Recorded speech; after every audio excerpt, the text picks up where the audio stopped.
नमस्कार दोस्तों, आज आपका फिर से स्वागत है हमारे YouTube चैनल के एक नए एपिसोड में। नए तरह से हम बात कर रहे हैं। अभी तक हम previous year question paper UPSC PT का, जो कि एमसीक्यू फॉर्मेट में होता है, मल्टीपल चॉइस क्वेश्चन उसके फॉर्मेट में होता है, उसको लेकर के हमने बहुत सारे वीडियो बनाया है, बहुत सारे क्वेश्चंस को डिस्कस किया है। पर वहां पे बहुत सारे बेसिक सवाल उठते थे।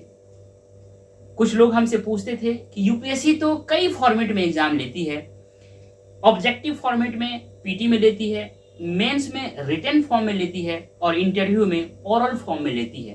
तो पहले ये समझाइए हमें कि पीटी में जो सवाल पूछा जाता है एमसीक्यू में, वो एमसीक्यू के फॉर्मेट में ही क्यों पूछा जाता है, क्या पर्पस होता है उसके पीछे।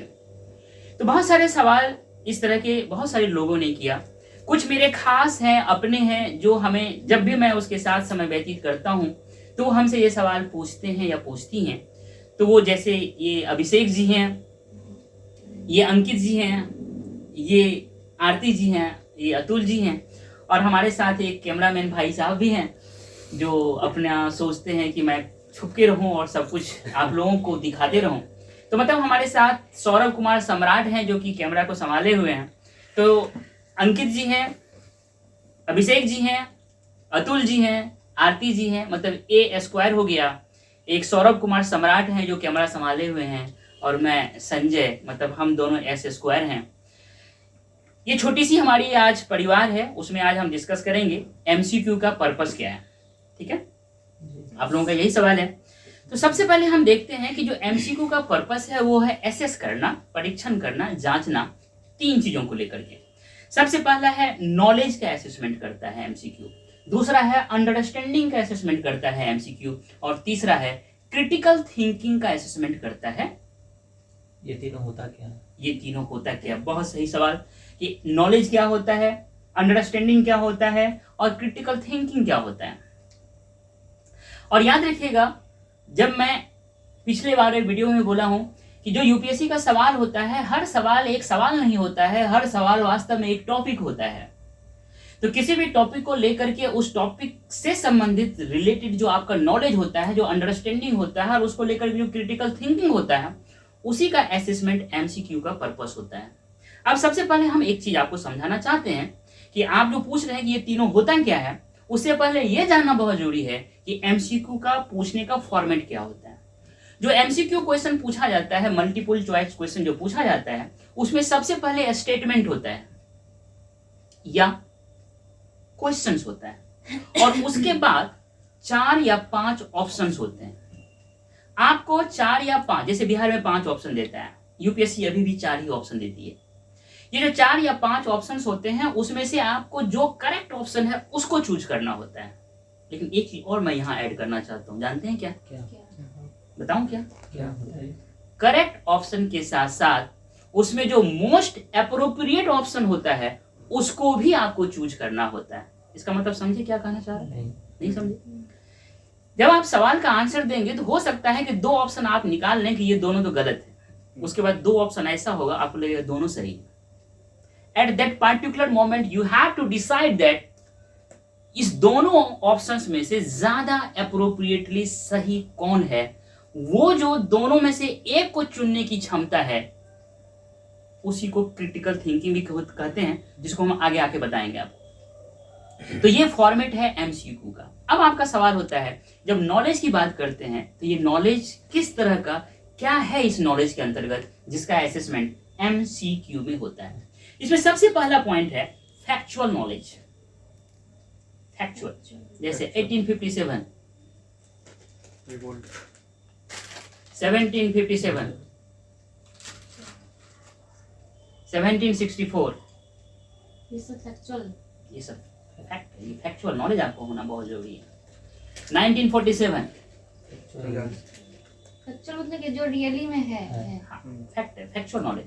1947 भारत की आजादी। वास्तव में है 2047 भारत की आजादी के 100 साल, जब भारत की स्वर्णिम इतिहास लिखने के लिए आप लोग अपने कंधे पे भारत की जिम्मेदारी उठाएंगे, तो वो भी एक बहुत ही फैक्चुअल इंफॉर्मेशन है। क्लियर?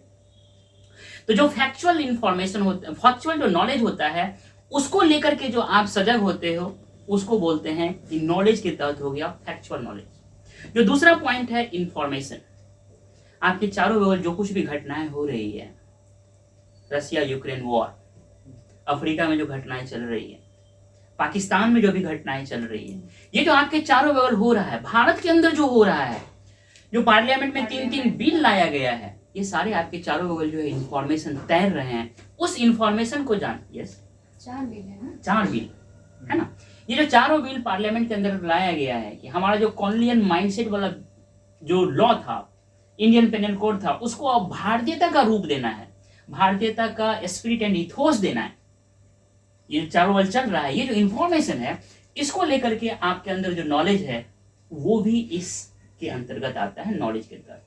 जो तीसरा पॉइंट है वो है फाउंडेशनल कंसेप्ट। फाउंडेशनल का मतलब होता है जब आप कोई बिल्डिंग बनाते हैं, उसका जो फाउंडेशनल होता है, जो नींव होता है, वहां का जो पत्थर होता है, वहां का जो ईंट होता है, उसको हम बोलते हैं फाउंडेशनल नींव है वो। उसी तरह से फाउंडेशनल जो कंसेप्ट है उसको समझना, उसको उसकी जानकारी होना भी, और ये सारे आपको एनसीईआरटी में मिलेगा। और साथ ही साथ जो बेसिक फैक्ट्स है वो भी। तो इस फैक्चुअल नॉलेज को लेकर के, फंडामेंटल जो कंसेप्ट है उसको लेकर के, और जो बेसिक फैक्ट है, इस चीज को जानने के लिए, इस चीज को समझने के लिए आपको एनसीईआरटी पढ़ना बहुत जरूरी है।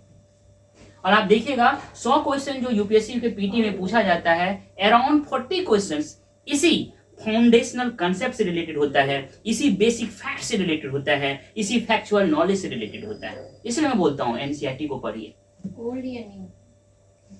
कुछ चीजों के लिए ओल्ड बहुत अच्छा है, ओल्ड इज गोल्ड, और कुछ चीजों के लिए न्यू बहुत अच्छा है। जैसे अगर आप थीम वाइज पढ़ना चाहेंगे, हिस्ट्री को एज ए इमेजिन करना चाहेंगे, उसको देखना चाहेंगे, तो न्यू वाला एनसीईआरटी बहुत अच्छा है। लेकिन आप कम से कम पढ़ करके ज्यादा चीजों को कलेक्ट करना चाहते हैं, ज्यादा नॉलेज ग्रहण करना चाहते हैं, तो ओल्ड एनसीईआरटी हिस्ट्री ज्यादा अच्छा है। दोनों में से किसी एक को नहीं चुनना है, दोनों को चुनना है, दोनों करना है। क्लियर? एनसीईआरटी है, आप 1 महीना में सारा एनसीईआरटी खत्म कर सकते हैं। उसके बाद कहता है कंसेप्चुअल अंडरस्टैंडिंग। जो दूसरा पॉइंट है वो है conceptual understanding. MCQ multiple choice question आपका कंसेप्चुअल अंडरस्टैंडिंग का असेसमेंट करता है। क्या होता है कंसेप्चुअल अंडरस्टैंडिंग को, उसको समझते हैं। Assess the understanding of underlying concept and principles. ये क्या होता है? अंडरलाइंग का मतलब होता है कोई भी जो घटना हो रही है उसके पीछे जो छुपा हुआ है उसको अंडरलाइंग बोलते हैं। उसको एक बहुत ही सुंदर ढंग से समझ सकते हैं कि ये जो अंडरलाइंग होता है, जैसे भारत में बहुत ही बारिश हो रही है, उस बारिश के पीछे एक मानसून है। जनरली लोगों को पेपर में पढ़ने के बाद लगता है कि मानसून की बारिश हो रही है, लेकिन उस मानसून के पीछे जो Indian ocean and Pacific oceans में जो लो प्रेशर और हाई प्रेशर का मैकेनिज्म काम करता है, उस मानसून के आने के पीछे और मानसून के बारिश के होने के पीछे जो हिमालय का रोल है, जो वेस्टर्न घाट का रोल है।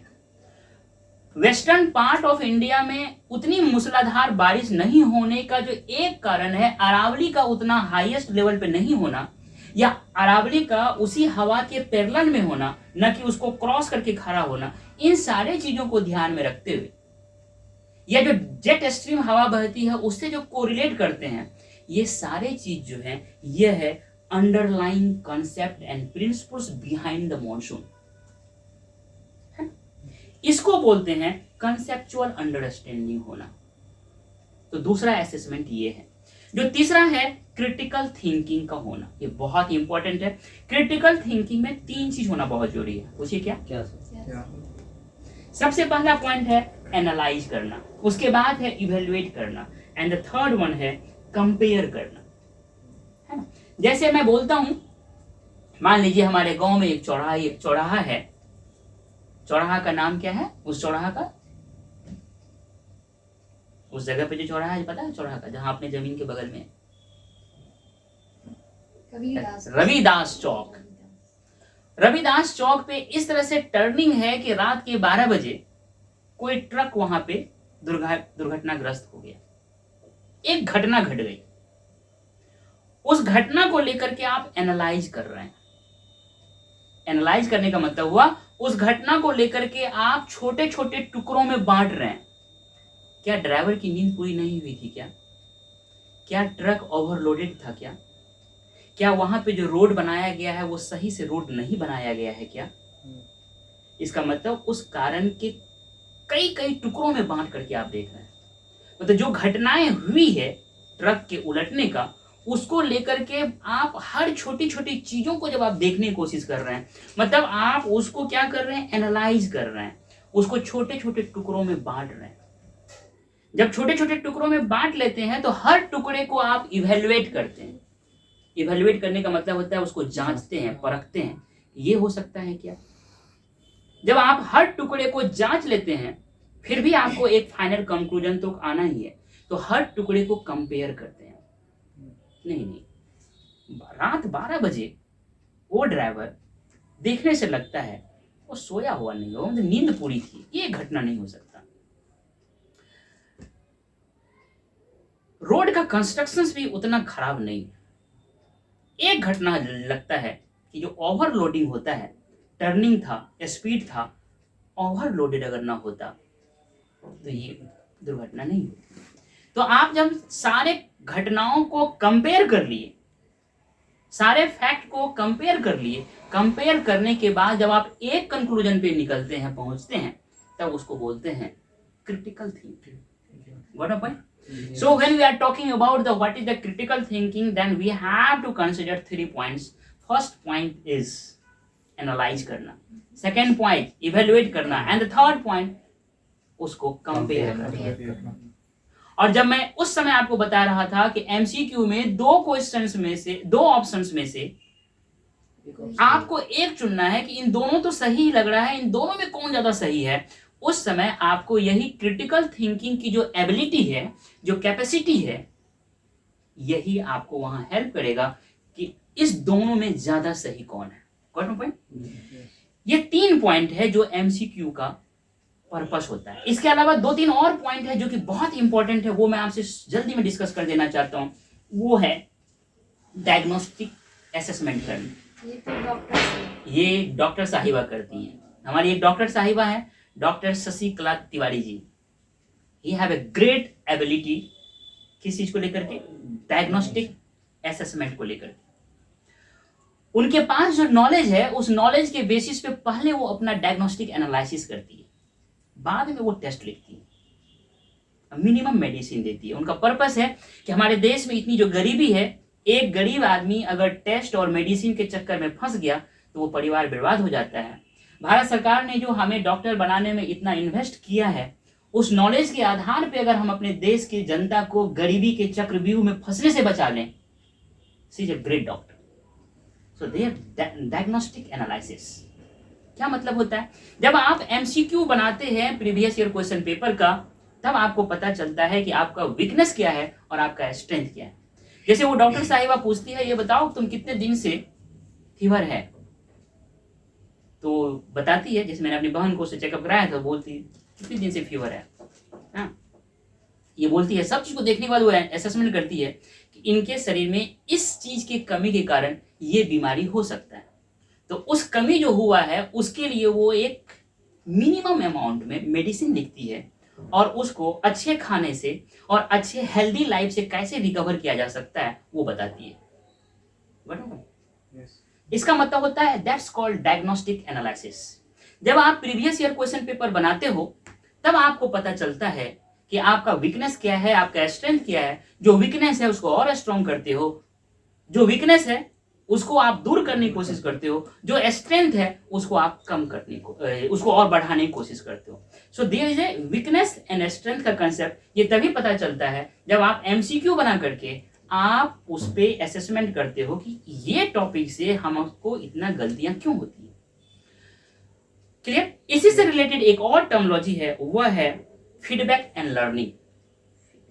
याद रखिएगा प्रीवियस ईयर क्वेश्चन पेपर जो एमसीक्यू फॉर्म में पूछा जाता है, उसका पर्पस आपको कितना नंबर आया है वो असेसमेंट नहीं करना होता है।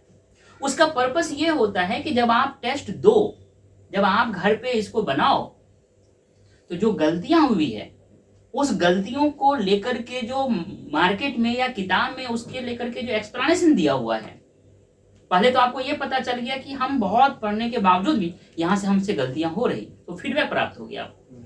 उसके बाद जो एक्सप्लेनेशन उसको पढ़ते हो तो आप वहां से लर्न कर लेते हो। That's called feedback and learning. And the last point is time management. MCQ के फॉर्मेट में जो प्रीवियस ईयर क्वेश्चंस को आप जब सॉल्व करते हो तो टाइम मैनेजमेंट आपका बहुत ही अच्छा हो जाता है। याद रखिएगा, एग्जामिनेशन हॉल में आपको बार बार घड़ी देखने को मौका नहीं मिलेगा। तो जब बार बार आप घर पे प्रैक्टिस करते हैं एमसीक्यू बनाना प्रीवियस क्वेश्चन पेपर का, तो आप लोग का एक बायोलॉजिकल क्लॉक जो है ना माइंड में सेट हो जाता है।